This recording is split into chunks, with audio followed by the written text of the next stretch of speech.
Hello everybody and welcome to my beginner's guide for Keplerth. I'm Icon and this video will guide you through everything you need to know to enjoy this game. You will find the timestamps for this one in the description box below, so if you're looking for some particular part of the game, go check them out. So let's start with a quick overview. What's Keplerth about? Keplerth is best summarized as a sci-fi survival RPG. You start out on a hostile planet, you basically start out with nothing, you collect your stuff up, and by the end of the narrative, you will be escaping from this planet. And you'll most likely have set up a base, leveled up your character, gathered some companions, grew some animals, and a lot of other things. So the baseline of this game is pretty easily explained, therefore, and it's a lot of fun. My personal favorite about this one was that it really looks quite nice, and you have, due to the sci-fi aspect, a lot of fun equipment and things to build a base with. It's not like the fantasy games, so I really enjoyed that one. Also, it has this nice RimWorld optics on it, so it's a lot like a single-player RPG version of RimWorld in visual aspects, but don't get fooled, it's an entirely different game. Okay, let's get on into the basics of the game. So, to stay alive, we need to eat. So here up there are our stats, HP, satiation, and our energy. Down there is our currency. There's a couple of tips and basic jobs that the game gives you as an idea what to do next, but they are by no means any quests or anything. It's just a pointer where you can go next. So to stay alive, you need to gather food and don't get killed by the monsters. But beyond that, you really don't have any pressing objectives that you have to follow in the game. So let's get started with how to gather stuff. When you're starting out naked, you only have your fists that you can use with the left mouse button, so you can't punch those trees. Takes a while. And then you get out the wood that you need. You can practically punch everything and pick it up. And that's one ground rule of the game. Most things that are lying around somewhere can be picked up. You have to punch them with the right tool, and then you can pick them up. Also, a lot of items can be placed again down. So, for example, when you punch down a tree, you will be able to pick up the seeds and replant it again. And that's the basics. To gather stuff from things like this berry bush, you just right-click them, and then you can punch that berry bush and pick it up. And that's the basics of gathering. Of course, everything you want to gather needs the right tool. That goes without saying. So when you got a couple of materials, you can press C to get into your handcrafting menu, or you click the hammer icon down there. So this is your handcrafting menu, and the first things that you're going to look for are the stone axe and the stone pickaxe. These are tools that will help you to gather your materials faster than just with the fists. To your survival in the very early stages of the game, the best thing you can come up are berries and apples. So gather those berry seeds, right-click them, and plant them out somewhere to your liking. These will always grow, and you don't need to do anything. You don't need to water them or anything. Just all's fine. And that's that about gathering. So when you are done with crafting your tools, you will eventually be able to craft a wooden simple workbench. I've already set up one there. And use torches wherever you want to be. Torches keep monsters away that spawn during the night. Monsters spawn every night. And wherever there's light, the monsters won't spawn. Torches can also be crafted here. And you see grass and wood. So therefore, grass is really also a nice, useful resource. And yeah, so here, wooden simple workbench. I got one down here already, so we don't need to craft it twice. You right-click that, and then you can craft new workbenches. So this is how we go down with the crafting rabbit hole. So let's build a stove as well. So you click that, and then you get it into the inventory, and then you just right-click there, and boom. And every bench there has its own recipes. So here with a stove, you can cook up a lot of food there. Lots of different recipes going on, and you need to put in fuel there. Everything which has the tag can be used as burning fuel, can be dropped into these workbenches. A lot of wooden furniture works as well, so just so you know. And when we go over here to the wooden furniture workbench that I set up, we can craft all manner of different furniture items. And as you see here, that's the set for wooden stuff. There's a set for ice and snow and a lot of other things. Basically, the gist of it is every tile around you can be mined, picked up, and reprocessed into something else. Basically, every dirt block can be also right-clicked and be placed down to your own liking. There's a lot of creativity that you can go on with. So building structures is extremely easy. You can literally just build with the dirt around you, and that's that. All right, I don't think I need to explain that much more. 2 words about crafting still. First off, every bench usually has its own set of recipes. So the copper anvil has different recipes than the iron anvil, and so on and so forth. It's really worth checking out all the workbenches if they have different recipes. And the other thing is your job to go for crafting further at the beginning of the game is to explore the world around you, pressing M, and check out those mountain ranges and pick up copper as much as possible, and then drop it here into the furnace, which you can craft at this spot, and then you can create yourself your first copper.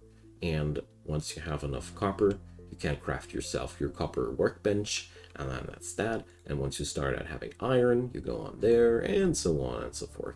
It all goes up to golden materials, and then there's the shelter facility workbench. Okay, so crafting in a nutshell.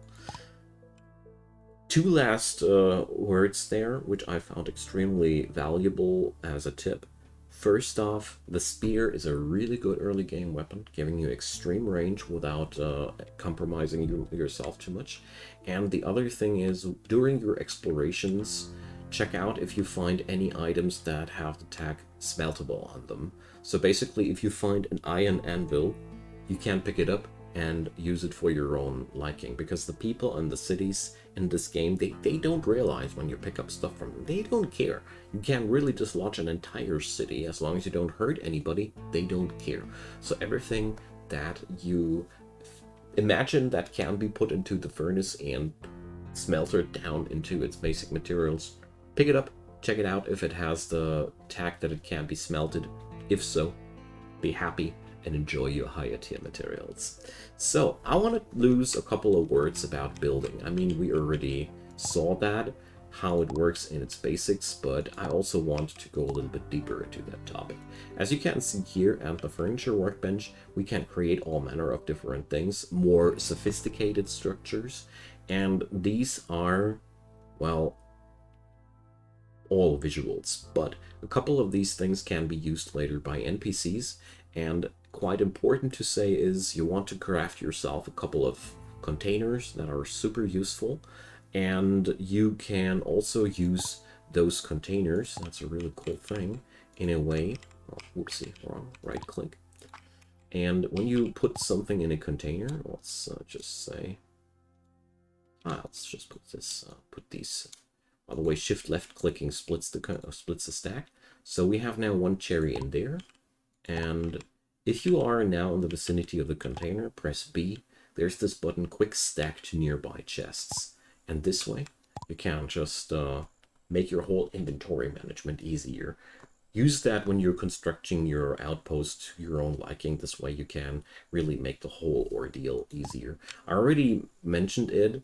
Also, when constructing someplace, just try to have a lot of seeds that provide food.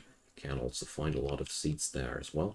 And plunder your environment. You can pick up everything and utilize that. This is the real cool part about that. Another thing that I want to show you here is that this is the planet you created and play on, and you can use your character to play on every other planet. So you can play on your planet today, and a buddy of yours can invite you to his planet and you can play with your character over there. It's pretty cool. And every character has its own uninhabited island, which is accessible by every teleporter out there. These islands always come with 2 chests. 1 chest here where you get a couple of a bit of supplies, and the other chest here. This is absolute private space. Nobody can get here. you are absolutely free to do however you please there, and you are going to need lots of rock fill to expand this place. So stone block and dirt block can be used to expand this island to your own liking. This is where you can set up your private place, but if you want to interact with other people, you need to construct your stuff at the surface. This is not accessible by any other player, sadly. Also, when you're constructing somewhere, try to be in the vicinity of something that you like. Use the structures there, use the teleporters, or use a city. There are cities out there. We're going to swap on over now to a more experienced or more advanced character there, so we can check out how it looks like when you have a little bit more going on. And all in all, try to stay near stuff like that. For example, this is a good spot to craft your base at, because it's really helpful to have the services of a city in your vicinity. So let's talk a bit about the cities and exploration. Overall, when you explore the world, you will find little villages and these little dots there where you have the job descriptions of people.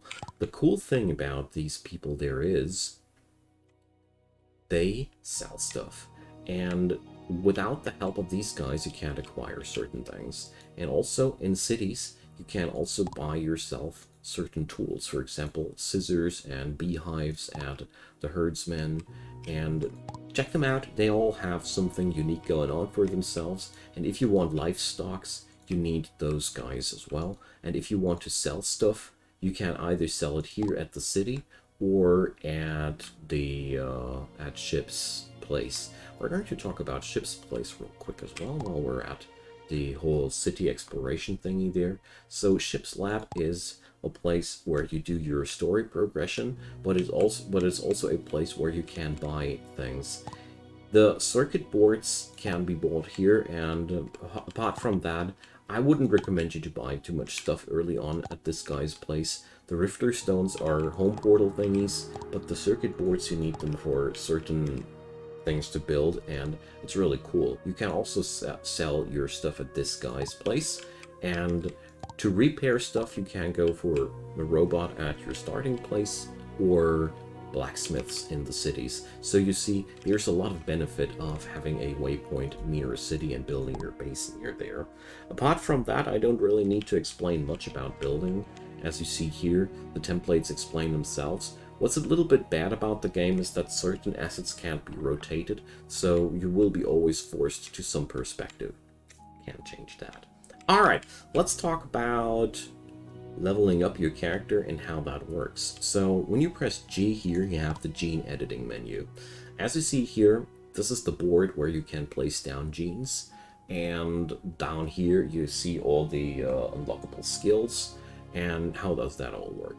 So everything down here is a passive skill that you can unlock by paying 10 energy, that's your currency of the game, and by paying some random stuff there. So you see here, thick skin, dropped by wild boars on the surface or in underground levels. You can check out what kind of genetic materials you got when you click there, and that's the whole entirety of materials. Also with the description how to find them, even the ones that you got that you haven't got yet. And also you can pick them up here and either sell them directly or drop them for other players to trade with. Either way, once you have unlocked one of these things by pressing Analyze, you can then just use it and place it down on your board. These skills here, some of them have synergies, some of them have not. They are also divided into knowledge skills and traits. You see, they just use different boards.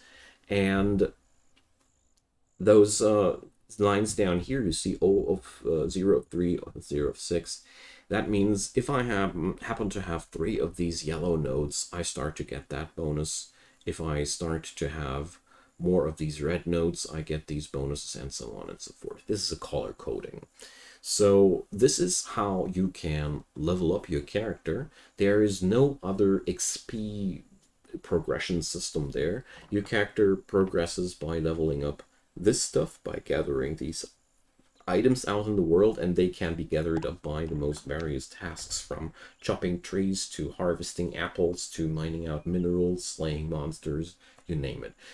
Basically, everything you can do in this game has at some point some drops which give you genetic materials. So that's how that works, and that's your progression table. You might be confused about the replica gene modules. These are acquired when you do people a favor here in City. As you see here, they often issue quests like these. These are not for your character, though. If you see this like that, here this guy would trade 3 whitefish for a box of replica genes. These genes are used for NPC crafting. I'm going to go over that at the end of the video. Okay, now we know how to level up a character. Let's talk about how to progress in this game. The progression in this game is very linear. So at first, your job is to kill a certain boss on the map, which you can find here in the infected villages. You kill a couple of enemies and they drop a certain item, which gives you the coordinates of where you can find that boss. By the way, this boss can be killed pretty quickly. The bosses in this game are not so much about allocating big fat equipment to outlast them. It's more about a game where you should just equip a ranged weapon and dodge their projectiles. Just so you know, don't delay the boss fights too much. Get yourself a good ranged weapon and try them. You're most likely going to succeed. And once you have killed that boss, you will gather something from that guy, which allows you to go deeper into the planet. Here, there's a staircase, and down there you will find a new tile set, new materials, and guess what? Another boss. When you kill that guy, you will unlock a new tile set, new materials, and another boss, and so on and so forth. That's the basic progression cycle there. Don't force yourself, though, to progress too fast. If you are having fun with building up something, just keep gathering the materials and have fun there. This whole world is meant to be used as you like, so build several things there, progress at your own pacing, sort through the story as quick as you see fit. It's up to you, but the basic progression is always kill a boss, unlock some new crafting mechanics that come with that, and unlock a new region and survive there and proceed. Okay. So now let's go to a couple of more exotic topics that I really feel like they needed some explanation. First off, I want to talk about livestock. You can have livestock in this game, and to have livestock, you need 2 things. First off, you must find a tradesman like this, the herdsman, and then you buy one of those cages. So when you have one of those cages, you can open them somewhere and release a chick. Preferably do some construction like this here, a fence and the like, and then you open up the cage in there. The animals will then need a trough where you put in some food that they can munch down, and here's the weird thing. You really only need 1 animal to start a livestock, because whenever the animals have eaten enough, they will duplicate. Livestock works in this game. And therefore, what you need is a trough, a fence, keep those fed, and then you will get more livestock. Okay, I have trouble finding proper words for that. What's really important to note there is you have to reduce the numbers from time to time. So once you have a certain number of animals in there, you might want to slaughter them. And to make things easier for you, try to avoid mixing animals in different fences. You'll be thankful for that advice later. So next thing is I want to talk about survivors. So here you see at some point the game recommends you to build a shelter signal tower. These guys need to be rescued somewhere, and once you have rescued them, they will stroll around there and be your friends. You can't really interact much with them. Their main job is to wander around in your base, use the facilities there, so they'll eat something, they'll sleep somewhere, so you've got to provide them a little bit of basic housing and entertainment, and if they have found enough entertainment in your base, they will occasionally pay your rent. There is not much interaction with these guys, and it's a little bit hard to build the base around them to make them actually interact with it, but basically this is the way to get yourself NPCs into your base. Build that signal tower where you want them to spawn, and then do the mini quest and then accept them there, and that's what the survivors are doing for you. Not much, but they add in some life in your village or your city or whatever you want to build, and that's actually quite a lot of fun. So last thing that I want to talk about is this gene module thing. So at Ship's Lab, you get on in there, you will find this table here. Oh, whoopsie, wrong one. This is where you get yourself your unlocks for the new region's workbenches. So whenever you finish a region, you unlock a new workbench. Here, that's the replica thing. So you select what kind of clone you want to have. You need those materials that are depicted here, and then you slap in the genes, and that's that. Keep in mind, you have to add in enough until well, we have to fit in 34 slots there, for example, for this one, or 30 or 31. It depends on the dude that you want to pick up. And here you can browse your gene modules. They all give your dudes different stats, traits, and the like. And if you are patient, you can build up very, very specialized NPCs with this menu. So that's all you need to know about how to set them up. Once you have set them up, just right-click them and you can equip them, configure them. This doesn't really need much explanation. It's really that easy. By the way, if you are wondering how to get yourself a pet, that's in the second zone. You kill some enemies, you get a pet collar, and then you can use this on animals. Okay. But that's the end of this video. Enough for you to get started and enjoy the game. If you have any further questions, just ask away in the comment section below. Leave me your thumbs up if you enjoyed, and consider subscribing to my channel if you like that. There's daily content coming up there. So last but not least, I want to mention that in the description box, you'll also find a lot of other links that I'd love you to check out. First off, there's my Discord, where you can find like-minded gamers. Stay tuned, whatever is being released on my side, you name it. Also, my Twitch channel, where I do stream quite regularly, and also links to support this channel. I will never ever do paywalled content, so I can use all the help that I can get. So feel free to check them out, and have a wonderful day. Thanks for watching up until this point. It really means a lot to me. Bye-bye.